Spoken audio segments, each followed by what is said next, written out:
اور آپ اندازہ بھی نہیں کریں گے کہ وہ اپنی ماؤں کو کس کس جگہ پہ پھینک کے آتے ہیں کہ بس ٹھیک ہے کوئی لے گیا ٹھیک ہے ادروائز کوئی ایشو نہیں ہے. اور یہ جو سلسلہ ہے یہ میں سمجھتا ہوں کہ جو اسلامک بیسک پرنسپلس ہیں اس سے ہٹ کے ہے اور یہ بڑھ رہا ہے, یہ کم نہیں ہو رہا, اسے کم ہونا چاہیے, اسے ٹھہر جانا چاہیے. اور ایون کہ اس کے ساتھ ساتھ جو ان آن ڈیڈ باڈیز ہیں جس کے ہم تدفین کرتے ہیں, پہلے ہم بچے کبھی کبھار ریسیو کرتے تھے, اب کثرت ہے.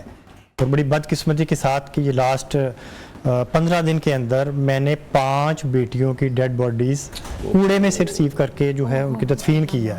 نومولود بچے تھے جی, نامولود نیو بورن بچے جی. اور اس کو آپ کس اینگل سے دیکھیں گے کہ یہ جو معاشرہ ہے اور یہ جو ہمارا وطن عزیز ہے اس کی جو ڈائریکشنز ہیں ٹھیک ہے اس میں کس کا کردار ہے کہ یہ کس طرح ٹھیک ہو سکتا ہے. یہ یقیناً تعلیم و تربیت کا بہت بڑا فقدان ہے. بالکل کہ اکثر ہم ڈگریوں کے پیچھے بھاگ رہے ہیں, تعلیم کے پیچھے بھاگ رہے ہیں, لیکن تربیت نہیں ہے. اور تربیت کدھر سے ہوگی وہ بھی سوال آتا ہے کہ کیا کوئی ایسا انسٹیٹیوٹ ہے, کیا یونیورسٹی ہے, کالج ہے, مسجد ہے, کیا ہے, یا ماں کی گود ہے. لیکن میں سمجھتا ہوں کہ آج کل ماں کی گود میں بھی کافی جو ہے وہ ان کے پاس ٹائم ہی نہیں ہے کہ وہ بچوں کی تربیت کر سکیں. آپ نے بتایا کہ اتنی بڑا ریشو جو آیا پچھلے 15 دنوں میں آپ نے 5 تدفینیں کی ہیں نومولود بچوں کی, تو یہ کون لوگ ہیں, آپ کچھ ریسرچ ہے آپ کے پاس, کیسے لوگ ہیں تاکہ ہم کے حکومتی سطح پہ کوئی اقدامات لیے جائیں اور کوئی لیجسلیشن پراپرلی کی جائے اس کے اوپر؟ یہ آپ اگر کوئی ایکشن لیتے ہیں نا تو اس میں اس کے نا جو ٹریکس ہیں, جو ان کی سوچ کا زاویہ ہے نا پھینکنے والے کا, وہ چینج ہو جائے گا. آپ اس کو کنٹرول نہیں کر سکتے جب تک آپ تربیت نہ کریں کہ یہ کام غلط ہے ٹھیک ہے. اور ایک بیٹی کی دین میں کیا اہمیت ہے اور اللہ نے اس کو رحمت بنا کے بھیجا, اور جب تک آپ اس چیز کو کوٹ نہیں کریں گے, اس چیز کو اسپریڈ نہیں کریں گے ٹھیک ہے, آپ کیا کریں گے. مجھے کسی نے کہا جی آپ نے جھولے رکھے, میں جھولے رکھ لیتا ہوں, 100% اس میں کوئی بچہ نہیں پھینکے گا. پوچھیں کیوں؟ وہ سی سی ٹی وی کیمرے میں آ جائے گا ٹھیک ہے. اگر میں سی سی ٹی وی کیمرہ نہیں لگاتا تو میرے سے ڈپارٹمنٹ پوچھیں گے یہ بچہ کدھر سے آیا, بالکل یہ تو کسی نے اغوا کیا ہے ٹھیک ہے. وہ جو پرانا دور تھا نا جب محترم عبدالستار ایدی جو ہے جب انہوں نے سلسلہ شروع کیا, اس وقت یہ ٹیکنالوجیز نہیں تھی, اس وقت یہ معاملات نہیں تھے. اب تو ان کی پریفرنس ہوگی, اللہ معاف فرمائے. لاسٹ ہم نے ایک بیٹی کی جو ہے 32 ایئر اس کی ایج تھی خاتون کی, اس کے ساتھ زیادتی کی, کمرے میں باندھ رکھا, دوسرے تیسرے دن گورنمنٹ کے ایک انسٹیٹیوٹ میں اس کو ایک جگہ پہ گٹر کا ڈھکن اٹھا کے اس کے اندر پھینک دیا جدھر وہ آٹو کلیو کرتے تھے کہ اس کے گرم پانی سے جو ہے وہ گل سڑ جائے گی. لیکن اللہ تعالیٰ کو منظور نہیں تھا, اس کو وہاں سے ریسیو کیا. اور جدھر یہ اپروچ ہو, یہ سوچ ہو, ادھر آپ کیا ایکسپیکٹ کریں گے کہ تبدیلی کیسے آئے گی, کہ ہمارے اندر ہی نہیں ہے. ٹھیک ہے. مذہبی اسکالر علامہ سجاد حسین حاکمی صاحب بھی ہمارے ساتھ ان کانورسیشن. علامہ صاحب جو سچویشن ابھی ڈاکٹر صاحب بتا رہے ہیں یہ کتنی الارمنگ ہے. دین اسلام میں تو اس طرح کے تمام کاموں کی ممانعت کی گئی ہے, اور جو سچویشن ابھی ہم دیکھ رہے ہیں اور بیٹیوں کے والے سے اسپیسیفکلی وہ کہہ رہے ہیں یہ تو پھر وہی زمانہ جاہلیت والی حرکتیں ہو رہی ہیں. جی بسم اللہ والصلاۃ والسلام علی رسول اللہ. سب سے پہلے آپ کا بہت شکریہ. ہمارا جو ٹاپک ہے وہ انتہائی اہم ہے, جس طرح ڈاکٹر صاحب ذکر کر رہے تھے. دراصل جب ہم تربیت پر غور نہیں کریں گے, جب ہم اسلام کے اصولوں پر غور نہیں کریں گے, ہمارا شریعت کی طرف رجحان نہیں ہوگا, پھر اسی طرح کے واقعے جو ہے وہ جنم لیں گے. دیکھیے میرے اور آپ کے آقا صلی اللہ تعالیٰ علیہ وسلم کا دور رسالت سے پہلے آپ دیکھ لیں جو بیوی کے ساتھ بچے کے ساتھ سلوک کیا جاتا تھا, جس طرح ڈاکٹر صاحب ذکر فرما رہے تھے کہ نومولود بچیاں ملی ہیں. اب یہ ایک بہت بڑا المیہ ہے, یہ بہت بڑا ثانیہ ہے, ایک جو ہے ان والدین کو سوچنا چاہیے. اب دیکھیں میرے اور آپ کے آقا صلی اللہ تعالیٰ علیہ وسلم آپ تشریف لے آئے اور آپ نے بیٹی کو عزت عطا فرمائی. آج ہم بات تو کر رہے ہیں کہ 2 شادیاں 3 شادیاں 4 شادیاں جو ہے وہ مرد کو کرنی چاہیے, لیکن المیہ یہ ہے کہ جب بچے پیدا ہو جاتی ہے تو ہمارے چہرے پر بل کیوں پڑ جاتے ہیں.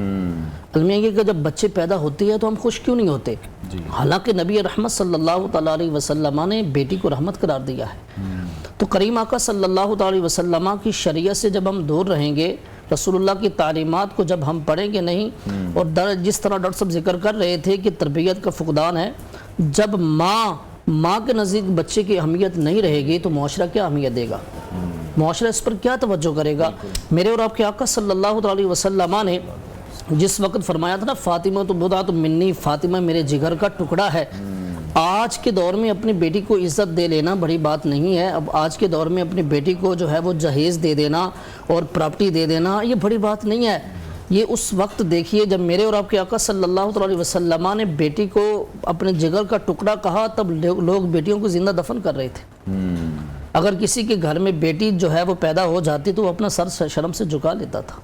اگر کسی کے گھر میں بیٹی پیدا ہو جاتی تو واقعی ہمیں اس تاریخ اسلام میں یہ بھی ملتا ہے وہ پہاڑوں سے نیچے گرا دیتا تھا. تو یہ جو آج جس طرح ڈاکٹر صاحب ذکر فرما رہے تھے تو ہمیں پھر وہی وقت دیکھنے کو مل رہا ہے. تو آج کے دور میں اپنی بیٹی کو عزت دینا تو بہت آسان ہے. میرے اور آپ کے آقا صلی اللہ علیہ وسلم کی شریعت میں آپ دیکھیے عورت کی تین ہی روپ ہے. عورت ماں ہے، عورت بیوی ہے، عورت بیٹی ہے. عورت ماں ہے تو اللہ کے محبوب صلی اللہ علیہ وسلم فرماتے ہیں اس کے قدموں کے نیچے جنت ہے. عورت بیوی ہے تو وہ انسان کے ایمان کے کامل ہونے کی دلیل ہے. اور اگر عورت بیٹی ہے تو وہ رحمت ہے، بندے کے لیے رحمت ہے. تو اس سے بڑھ کر اسلام کیا مقام دے سکتا ہے؟ اگر ہم اسلام کے نام لیوا ہیں، ہم لا الہ الا اللہ محمد رسول اللہ پڑھتے ہیں تو پھر رسول اللہ کی تعلیمات پر بھی ہمیں عمل کرنا ہوگا. اگر میرے آقا نے بیٹی کو عزت عطا فرمائی ہے تو آج ہمیں بھی اپنی بیٹیوں کو سینے کے ساتھ لگانا ہے اور عزت بھی دینی ہے. اور اس کے ساتھ ساتھ کہیں نہ کہیں قانون سازی کی بھی ضرورت ہے، جو کہ اکلامک سچویشن کی طرف ایک بار پھر سے ہم بڑھ رہے ہیں. ڈاکٹر صاحب نے جس چیز کی نشاندہی کی ہے، یقینی طور پر جو ہمارے ادارے ہیں ان کو بھی دیکھنا پڑے گا کہ لوگوں پر شاید اب اس طرح سے سختی کرنی پڑے، قوانین اس طرح سے لاگو کرنے پڑے کہ ہر کوئی ڈرے اس طرح کا کوئی بھی عمل کرنے سے. یا پراپر طریقے سے تربیت دی جائے اور بتایا جائے کہ اس بے راہ روی کا شکار جو معاشرہ چل گیا ہے، بد امنی پہ آ گیا ہوا ہے، اس کو کیسے کنٹرول کیا جا سکتا ہے. چھوٹی سی بریک کے بعد واپس آتے ہیں. آپ دیکھ رہے ہیں پیغام رمضان.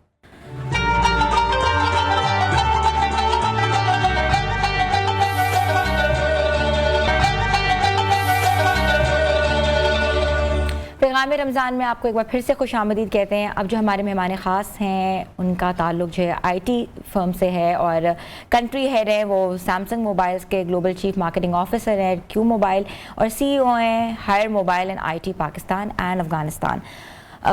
سر آپ کو بہت ویلکم. ذیشان قریشی صاحب آپ کو بہت ویلکم کیا جاتا ہے. سر آپ یہ بتائیں کہ ڈیجیٹل ٹرانسفارمیشن ہو رہی ہے آج کل اور اس کا بہت سکوپ بھی ہے، بٹ پاکستان میں اس کا کیا سکوپ ہے؟ جی میں پہلے تھوڑی تصحیح کر دوں، جو آپ نے میرا تعارف کروایا ہے میری ساری پاسٹ کمپنیز ہیں بیسیکلی. ابھی میں جو ہوں وہ ایک ڈپلوائے نام کی کمپنی کو ریپرزینٹ کرتا ہوں، مینوفیکچر فونز ان پاکستان. اب آپ ذرا دوبارہ سوال کہیے گا کہ آپ نے ڈیجیٹل ٹرانسفارمیشن جو ہے وہ کتنی ضروری ہے اور پاکستان میں اس کا کیا سکوپ ہے؟ اچھا، پاکستان میں تو بہت زیادہ سکوپ ہے جی. اور ڈیجیٹل ٹرانسفارمیشن کے بغیر تو اب آپ کسی بھی بزنس کا تصور نہیں کر سکتے ہیں. بینکنگ ڈیجیٹل ہے جس کو ہم فن ٹیک بولتے ہیں، ایجوکیشن ڈیجیٹل ہو گئی ہے، جتنا آپ کا میڈیا ہے وہ سارا کا سارا ڈیجیٹل ہوتا چلا جا رہا ہے. تو digital transformation basically everything is going to and being digitised. آپ بکس دیکھیے تو جو لوگ کتابیں اب نہیں پڑھتے ہیں وہ فون کے اوپر یا اسکرینز کے اوپر پڑھتے ہیں کتابیں، یا کمپیوٹر کے اوپر پڑھتے ہیں. تو ڈیجیٹل ٹرانسفارمیشن کے 2-3 حصے ہیں جن کو ہمیں سمجھنے کی ضرورت ہے. پہلی چیز یہ ہے کہ وہ جو کانٹینٹ ہے اٹ سیلف، اس کے بعد اس کی کنزمپشن کہ وہ کیسے ہو رہی ہے، اور تیسرا اس کی ڈسپرسمنٹ.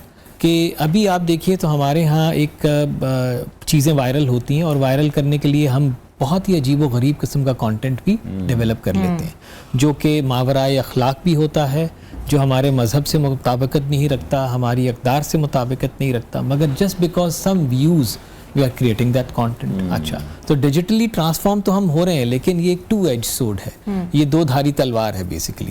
کہ آپ اس کو اچھے، اب جس طرح موبائل فون ہے آپ اس کو بہت اچھے مقاصد کے لیے استعمال بھی کر سکتے ہیں اور اس کو بہت نیگیٹو مقاصد کے لیے استعمال بھی کر سکتے ہیں. تو ہمارے ہاں جو ڈیجیٹل ٹرانسفارمیشن ہے اس میں سب سے بڑا چیلنج جو ہے وہ ڈیجیٹل لٹریسی کا ہے. کہ یہ جو کانٹینٹ ہے ہمارے ہاں جو ایک ٹرینڈ ہے یا ایک جسے کہیے بھیڑ چال ہے کہ کوئی بھی کانٹینٹ ہم بغیر سوچے سمجھے تصدیق کیے آگے بھیج دیتے ہیں، ریسیوڈ ایز فارورڈڈ. یہ جو کانسیپٹ ہے اس سے لوگوں کی زندگیاں متاثر ہوتی ہیں، بعض اوقات تباہ بھی ہو جاتی ہیں. یہ تو حدیث پاک بھی ہے کہ جب تک آپ کسی چیز کی تصدیق نہ کر لیں اس کو آگے مت بڑھائیے. مگر انفارچونیٹلی ڈیجیٹل کانٹینٹ کی وجہ سے آپ کو صرف ایک فارورڈ کا بٹن دبانا اور وہ سینکڑوں ہزاروں کبھی کبھار لاکھوں لوگوں تک وہ چیز پہنچ جاتی ہے. تو یہاں پہ میرے خیال میں as a nation as mentors also اور پیرنٹس جو بچوں کو گائیڈ کرنے کے لیے بہت زیادہ ضروری ہے کہ کس طرح کا کانٹینٹ جو ہے وہ ان کو دیکھنا چاہیے اور پھر آگے فارورڈ بھی کرنا چاہیے. دیکھیں بہت ساری اچھی چیزیں ہیں جس کو فارورڈ کرنا چاہیے, مگر بہت سارا نیگیٹو مواد ایسا ہے جس کو نہ ہی دیکھنا چاہیے اور نہ ہی اس کو کنٹرول کیا جا سکتا ہے. پیرنٹس کیا کریں؟ پیرنٹس کے لیے جی بہت ساری ٹولز ایسے ہیں, جس طرح اب گوگل, ہمارے ہاں 2 طرح کے آپریٹنگ سسٹمز ہیں موبائل فون کے اندر جو استعمال ہوتے ہیں, جو ایک ہے اینڈرائڈ جو گوگل کا آپریٹنگ سسٹم ہے اور ایک ہے آئی او ایس. دونوں بہت ہی اچھے طریقے سے فون کو کنٹرول کرنے کی پیرنٹس کو اجازت دیتے ہیں. سب سے پہلے تو میں یہ پیرنٹس کو ضرور کہنا چاہوں گا کہ وہ اپنے بچوں کا الگ سے گوگل اکاؤنٹ بنائیں جس میں وہ ان کی ایج جو ہے وہ 18 ایئر سے نیچے رکھیں. تو وہ ایک مائنر اکاؤنٹ بنے گا جس کا جو سپروائزری کنٹرول ہے وہ پیرنٹس کے پاس ہوگا. تو then you will be able to attach that account with your phone. آپ ایک ایک چیز اس کے اوپر دیکھ سکیں گے کہ آپ کا بچہ کیا دیکھ رہا ہے, کتنی دیر کے لیے دیکھ رہا ہے, کس طرح کا کانٹینٹ وہ ایبزارب کر رہا ہے.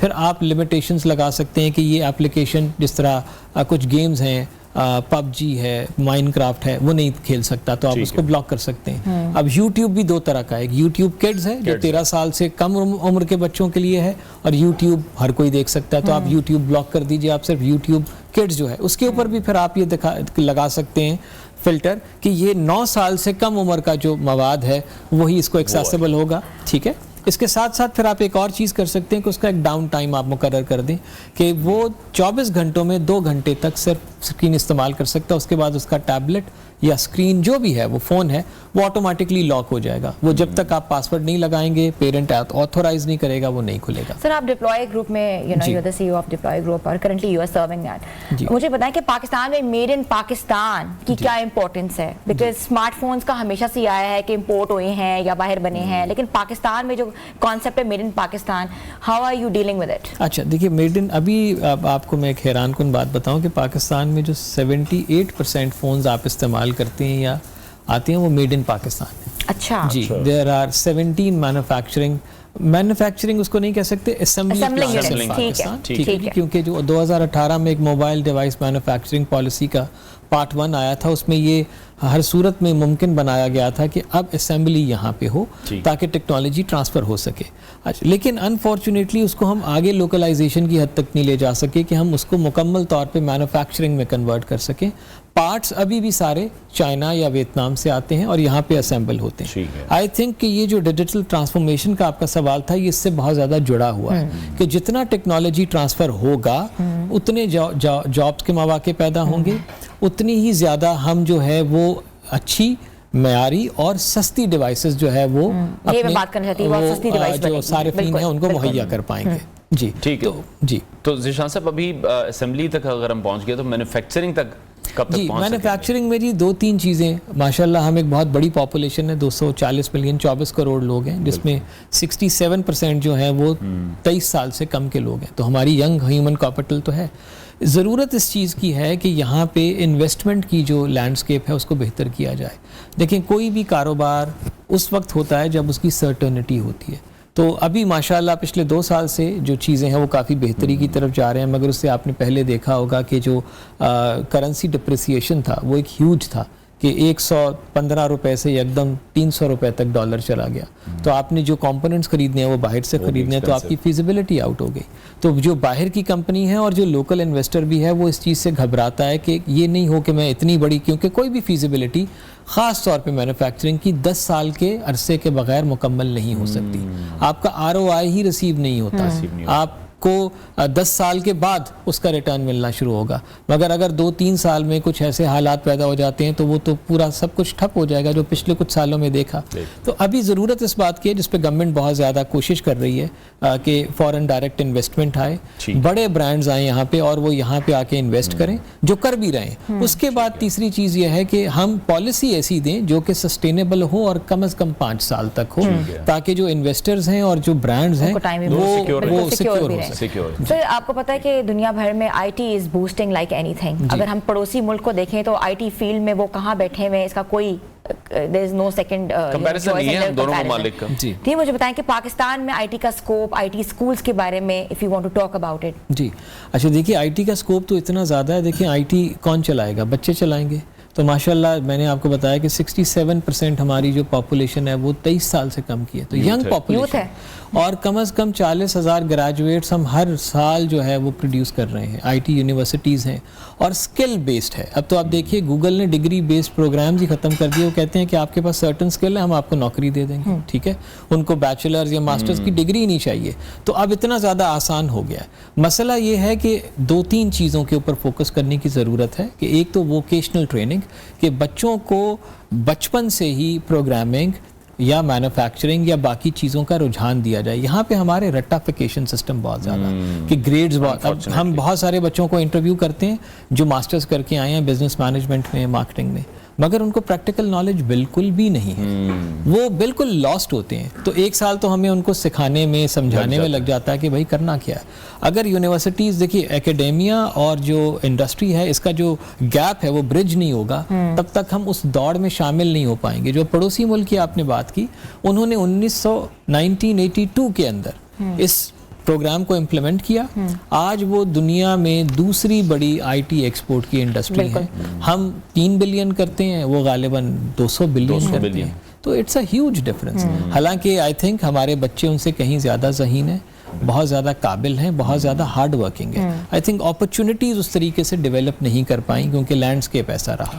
تو ابھی جی پلیز سر, اسٹیم کا ایک بہت زیادہ جگہ جگہ پروگرامز ہو رہے ہیں, بچوں کو سکھایا جا رہا ہے اسٹیم کوڈنگ یا whatever, you would be knowing it better. Is it appropriate کہ اپنے بچوں کو سکھانا چاہیے 6 سال کی عمر سے, 7 سال کی عمر سے لے کر جو اب جتنے, جی جس طرح میں نے عرض کیا نا, دیکھیں جو اسکل بیسڈ نالج جو ہے نا وہ اب, کیونکہ اب آرٹیفیشل انٹیلیجنس کی انکلکیشن کے بعد جس کو ہم اے آئی بولتے ہیں, دیکھیں پچھلے 10-15 سال پہلے آئی ٹی کا بوم تھا, پھر ای کامرس کا بوم آیا جس کو ہم دراز یا ایئر لفٹ یا باقی چیزیں تھیں. اب اے آئی کا بوم ہے کہ آرٹیفیشل انٹیلیجنس میں you just have to give one prompt, وہ پورا کا پورا پروگرام لکھ دے گا آپ کو, وہ پورا کا پورا آپ کو بزنس پلان بنا دے گا, ٹھیک ہے. اتنا اس کا مطلب کیا ہوا کہ اسکل جو ہے وہ اب میٹر کرے گی بہت زیادہ. آپ کی جو نالج, بکش نالج ہے وہ آبسلیٹ ہوتا, میں آبسلیٹ تو نہیں کہوں گا, it's a very harsh word. I think اس کی اہمیت کم ہوتی چلی جا رہی ہے کیونکہ وہ ایزیلی اویلیبل ہے. ایک زمانہ تھا آپ بریٹانیکا پڑھتے تھے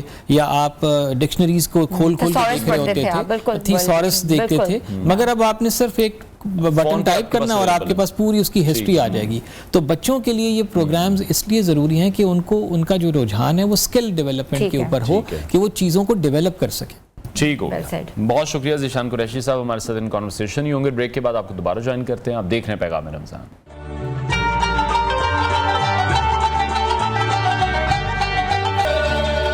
پیغام رمضان میں آپ کو ایک بار پھر سے خوش آمدید کہتے ہیں. ہمارے تلو کے کچن میں ریسیپی جو ہے تیار ہو گئی ہوئی ہے اور ہمیں بتائیں گی ثنا. جی ثنا, میں آپ کو ریکیپ دے دیتی ہوں, ٹھیک ہے. چکن منس لینا ہے, اس میں آپ گارلک چاپ کر کے, فائن چاپ کر کے ڈال سکتے ہیں کہ فلیور کے لیے. اس کے اندر کارن فلاور ایڈ کرنا ہے, سویا ساس, چلی فلیکس, نمک اور چینی. اس کو مکس کر کے تو آپ اس کو اس طرح ٹوسٹ اس کے بنا سکتے ہیں, ٹھیک ہے. دیکھیں نا, اب جو پہلے تھے وہ ڈیپ فرائی تھے, لیکن اب یہ دیکھیں کہ یہ میں نے فرائی کیے ہیں, لیکن یہ شالو فرائی کیا آپ نے, ہلکا سا لائٹ سے سوتے کیا ہوا ہے. جو لوگ نہیں کھانا چاہتے اتنا ڈیپ فرائیڈ, تو ان کے لیے آپ نے یہ بنایا ہے, ٹھیک ہے.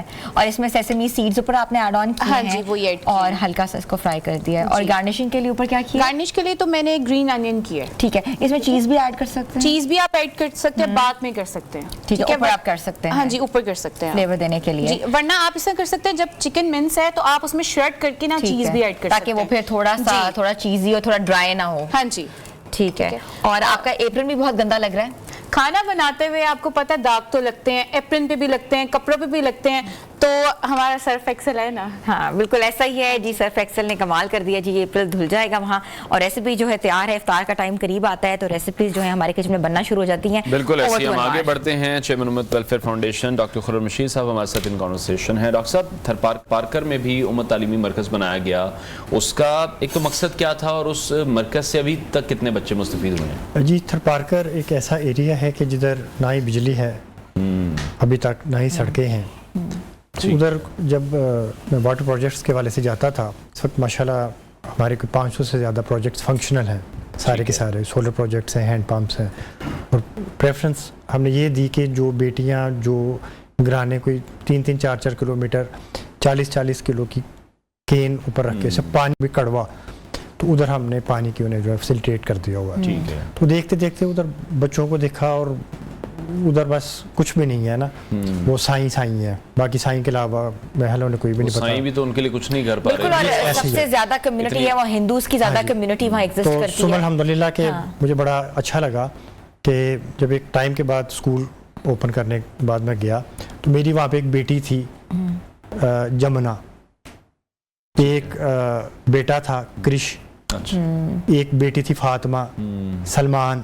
ٹھیک ہے. تو اس طرح مختلف طبقے فکر کے نا اکٹھے ہی پڑھ رہے ہیں. میں کہ اللہ یہ تیرا شکر ہے کہ جو تعلیم دینی چاہیے وہ یہاں سے مل رہے شروع کر دیا ہم نے. ٹھیک ہے. تو الحمدللہ وہ بچے ماشاءاللہ پڑھ رہے ہیں، آگے بڑھ رہے ہیں. لیکن ڈاکٹر صاحب اگر گورنمنٹ کچھ علاقوں میں کام نہیں کر پا رہی ہے، آپ کہہ رہے ہیں وہاں پر بجلی نہیں ہے، پینے کا صاف پانی یا میٹھا پانی وہاں پر اویلیبل نہیں ہے جو کہ ڈرنکیبل ہو، تو آپ لوگ پھر کس طرح سے وہاں تک پہنچ رہے ہیں اور یہ فنڈنگ کیسے ساری پھر کلیکٹ ہو؟ میں اکثر یہ کوٹ کرتا ہوں کہ ادھر نا کوئی 700 آر او پلانٹ لگے بڑا عرصہ پہلے. ایک آر او پلانٹ کی قیمت تھی 1 کروڑ روپے اس وقت، اور سارے کے سارے بند ہیں. اچھا. اور وجہ کیا ہے کہ صرف کسی کی نا وہ وائر لوز ہے تھوڑی سی، مطلب اس طرح کے میل فیمیل لوز ہے، ٹھیک ہے، لیکن ان کے بیچاروں کی ضرورت نہیں ہے کہ اس کو وہ ٹائٹ کر سکے. ٹھیک ہے. ادھر آپ کیا ایکسپیکٹ، میں تو بس تو کیا شیئر کروں کہ وہ دل جو ہے نا وہ دکھتا ہے کہ پروونشل گورنمنٹ سے کوئی حوالے سے کوئی آپ کی بات ہوئی ہو، کسی سے آپ نے ملاقات کر کے؟ گورنمنٹ لیول پہ صاحب کے دوران بھی میں ادھر گیا، کچھ بھی نہیں تھا. ٹھیک ہے. یعنی کہ جو سپورٹ چاہیے، جو ایک ریاست کی ذمہ داری ہے، وہ تھوڑا سا ایٹ لیسٹ کوئی 25% ہی کنٹریبیوٹ کر دیں. اور وہ بھی کنٹریبیوٹ نہیں کیا جا رہا. ٹھیک ہو گیا.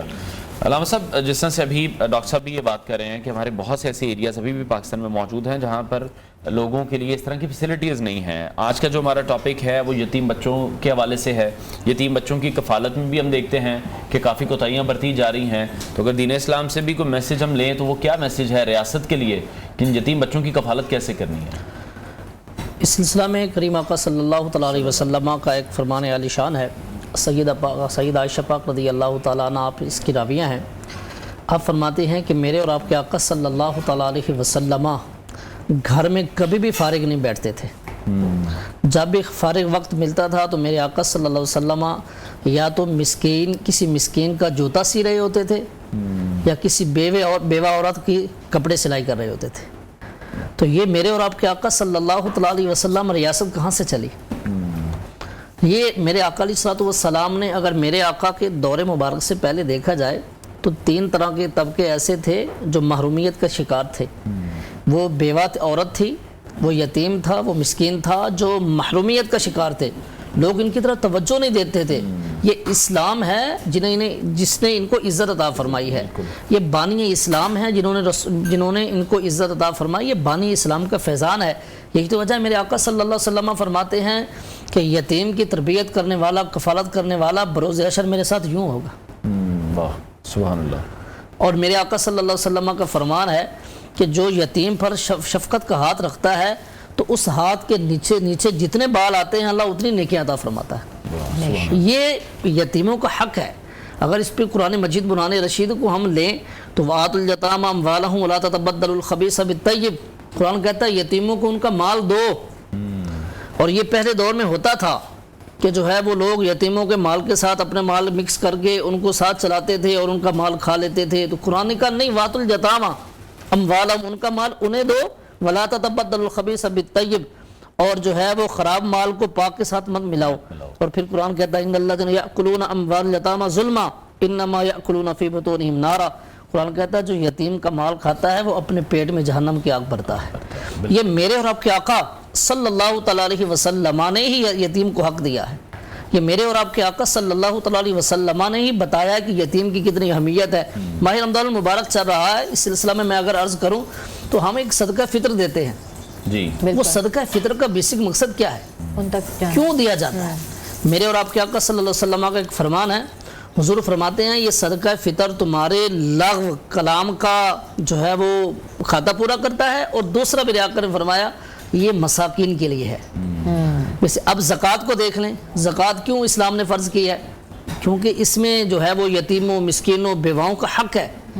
اس لیے اسلام ایک ایسا دین فطرت ہے اسلام ایک ایسا خوبصورت دین ہے جس میں افراط بھی نہیں ہے، تفریط بھی نہیں ہے، اور یہ ہر انسان کو اس کا حق ادا کرتا ہے۔ بالکل یہ اسلام نے ہی بتایا ہے کہ بیوہ کا حق کیا۔ اگر بیوہ کے حق کی بات کروں تو رسول اللہ صلی اللہ علیہ وسلم فتح مکہ ہے، میرے آقا صلی اللہ علیہ وسلم ایک صحابی رسول کو فرما رہے ہیں کہ کیا میں تمہیں بتاؤں نا کہ کائنات میں سب سے بڑا صدقہ کیا ہے؟ عرض کرنے لگے یا رسول اللہ بتائیے کیا ہے؟ تو میرے آقا فرمانے لگے سب سے افضل اور بڑا صدقہ یہ ہے کہ اگر تمہاری بیٹی تمہارے گھر میں آ جائے، لوٹ کر تمہارے گھر میں آ جائے، تو اس کی کفالت کرنا تمہارے لیے سب سے بڑا صدقہ ہے۔ کیا مطلب؟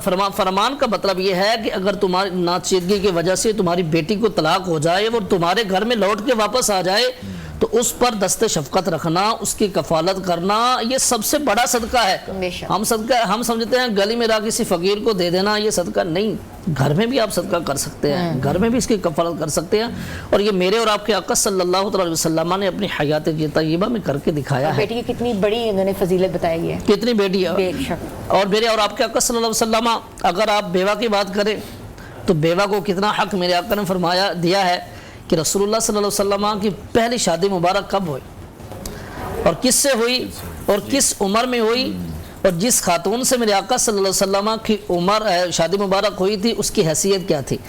حضرت سیدہ طیبہ طاہرہ رضی اللہ تعالی خدیجہ الکبریٰ رضی اللہ تعالی عنہا، آپ سے میرے آقا صلی اللہ علیہ وسلم کا پہلا عقد مبارک ہوتا ہے، اور سیدہ پاک کی عمر اس وقت کتنی ہے؟ 40 سال، اور میرے آقا صلی اللہ علیہ وسلم کی عمر مبارک کتنی ہے؟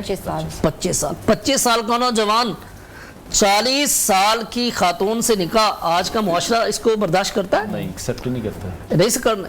یہ رسول اللہ نے بیوہ کو حق دیا ہے، اور بیوہ بھی تھی اور طلاق یافتہ بھی تھی، اور یہ سیدہ رضی اللہ تعالیٰ طلاق یافتہ بھی تھی، بیوہ پہلے آپ کے 2 عقد ہوئے تھے، بالکل، اس کے باوجود 40 سال عمر ہے تو میرے آقا عقد فرما رہے ہیں، تو اس سے بڑھ کر بیوہ کو کیا حق ہو سکتا ہے؟ اور یہ ایگزامپل سیٹ کی گئی تھی ہمیں سمجھانے کے لیے، لیکن ہم ہی اس سے نہیں سمجھ رہے، ہم نہیں سمجھ رہے، کیونکہ ہم رسول اللہ صلی اللہ علیہ وسلم کی شریعت کی طرف آنا ہی نہیں چاہتے ہیں، ہم جو جدید ٹیکنالوجی کی فالو کرنا چاہتے ہیں جو ہمیں دین سے کوسہ دور لے کے جا رہی ہے۔ اس لیے آپ جدید ٹیکنالوجی فالو کریں، لیکن اسلام کے اصولوں کے ساتھ۔ اسلام منع نہیں کرتا، ضرور چلیں۔ جی بالکل ایسا، ٹھیک ہو گیا جی، بریک لیتے ہیں، بریک کے بعد آپ کو دوبارہ جوائن کرتے ہیں۔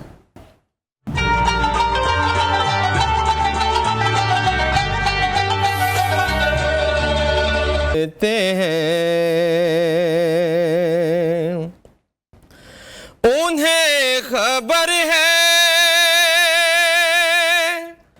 کہیں سے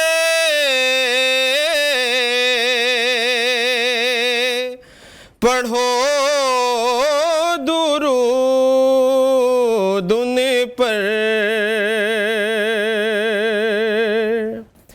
انہیں خبر ہے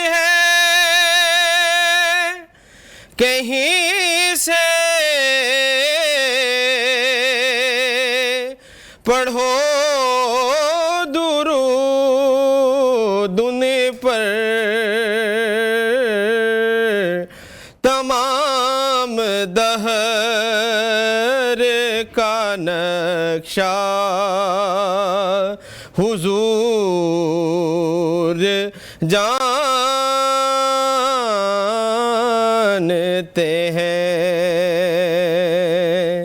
میں مانگتا ہوں انہی سے مانگتا ہوں،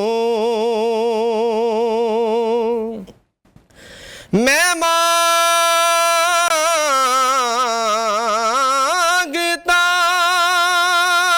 ہوں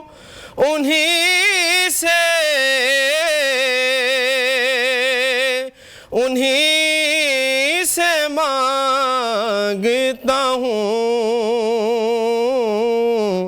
حضور پر ہے بھروسہ، حضور جانتے ہیں، حضور پر ہے بھروسہ،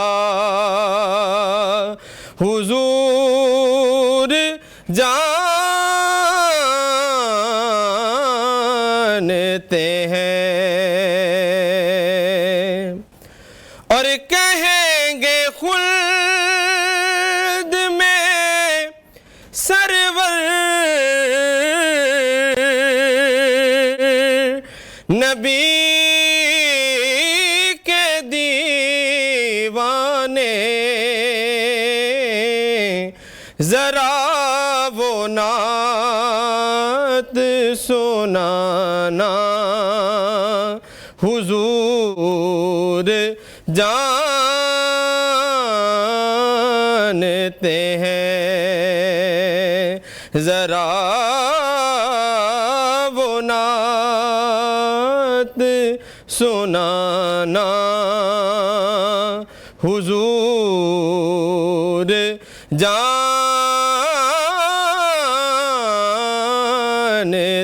ہیں کہاں ہے عرش مولا حضور جانتے ہیں.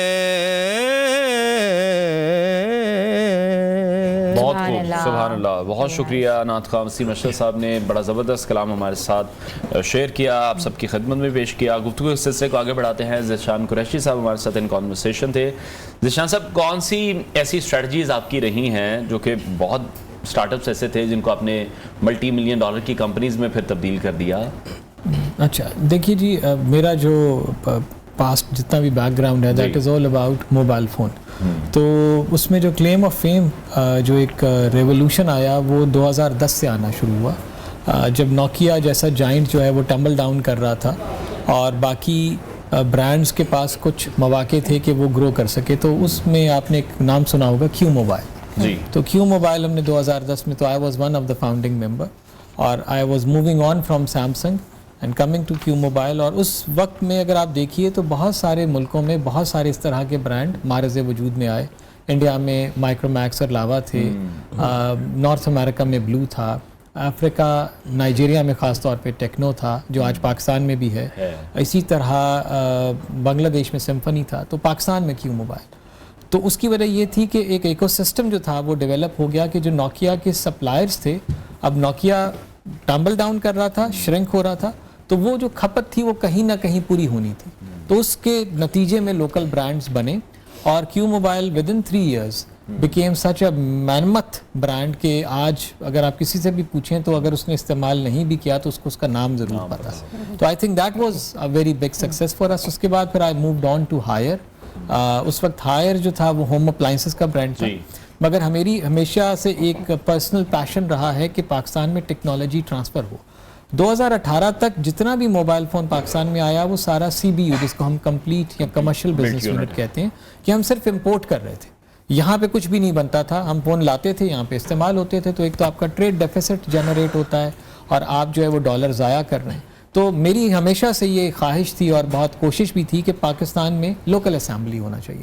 تو اس وقت پرائم منسٹر لیپ ٹاپ اسکیم جو تھی وہ ڈیل کرتا تھا یا لینووو کرتا, 1 سال ان کو ملتا تھا. تو ہم نے ہائر نے پروپوزل دیا کہ we will set up assembly plant here اور ہم سارے کے سارے لیپ ٹاپس یہاں پہ بنائیں گے. اور وہ ہم نے کر کے دکھایا. 5 لاکھ لیپ ٹاپس جو تھے وہ سارے کے سارے پاکستان میں بنے اور وہ تقسیم بھی ہوئے بچوں میں جو وہ ماسٹرز اور بیچلرز کے اسٹوڈنٹس تھے.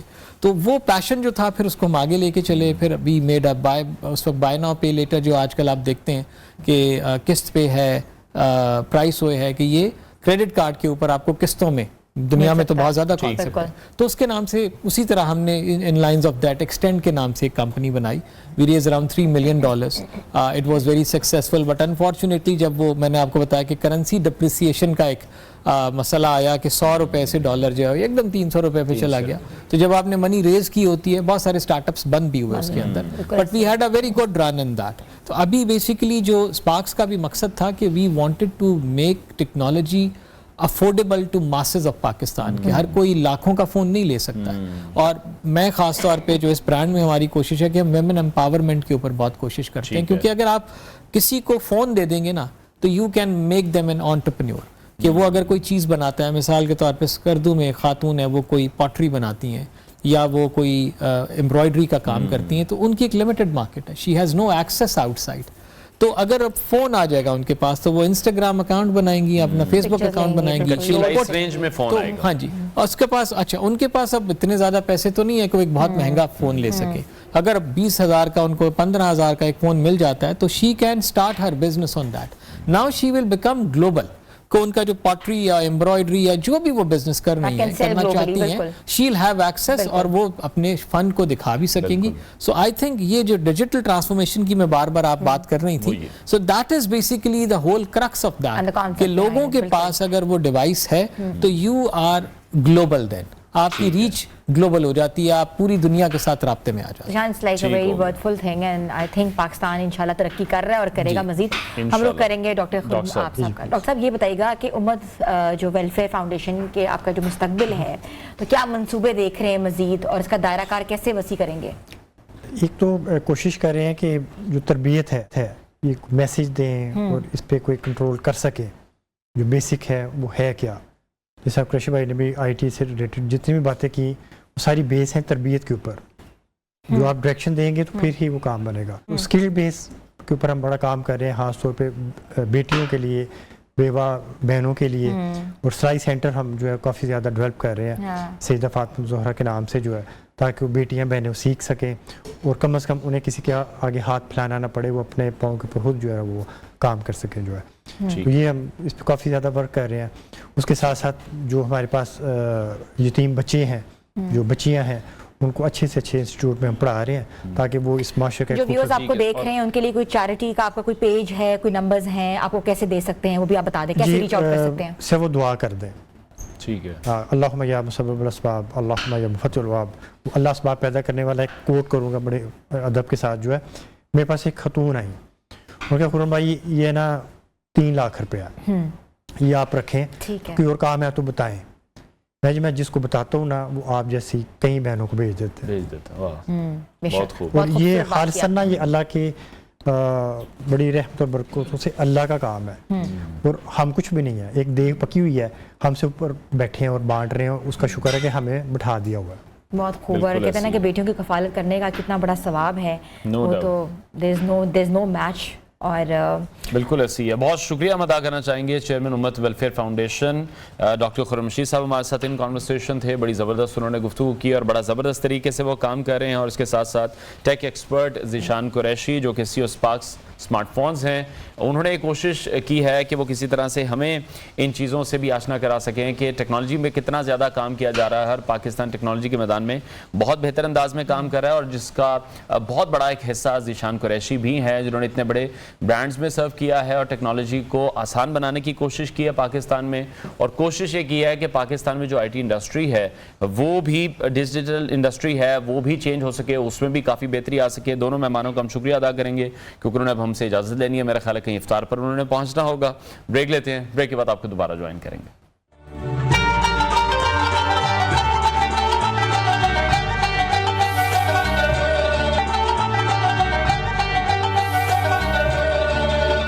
پیغام رمضان میں آپ کو ایک بار پھر سے خوش آمدید کہتے ہیں. آج ہمارے سیٹ پہ روزہ کشائی ہو رہی ہے. 2 بچے ہمارے ساتھ موجود ہیں اور بہت پیارے پیارے ہیں, اور ایک کا روزہ ہے اور ایک کا چڑی روزہ ہے. تو بات کروں گی روحان سے. روحان السلام علیکم. وعلیکم السلام. کیا حال ہے آپ کے؟ ٹھیک ہوں. سحری میں کیا کھایا تھا صبح؟ میں نے پراٹھے کے ساتھ روگٹ. پراٹھے کے ساتھ روگٹ یوگرٹ کھایا تھا. اچھا, تو روزہ لگ رہا ہے؟ تھوڑا بہت لگ رہا ہے. اور انایا آپ؟ میں چیری روزہ رکھا. چیری روزہ رکھا ہے انایا نے, ایسی چیری سی ہے, چیری روزہ رکھا ہوا ہے. اچھا انایا, میں نے سنا آپ کے پیپرز بھی ہو رہے ہیں, اس وجہ سے نہیں پھر آپ نے رکھا؟ پیپرز پھر مشکل ہو جاتے ہیں نا. کل کون سا پیپر ہے؟ اسپینش کا پیپر ہے. اسپینش پڑھ رہی ہیں آپ؟ واو. اچھا, اسپینش میں کچھ آتا ہے؟ کچھ آتا ہے آپ کو؟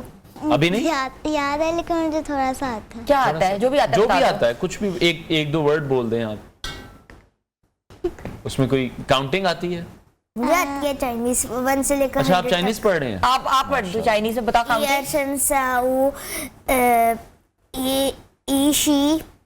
ایشی کہتے ہیں, کی کہتے ہیں اس کو 12 کو, اور سی شی کہتے ہیں 13 کو.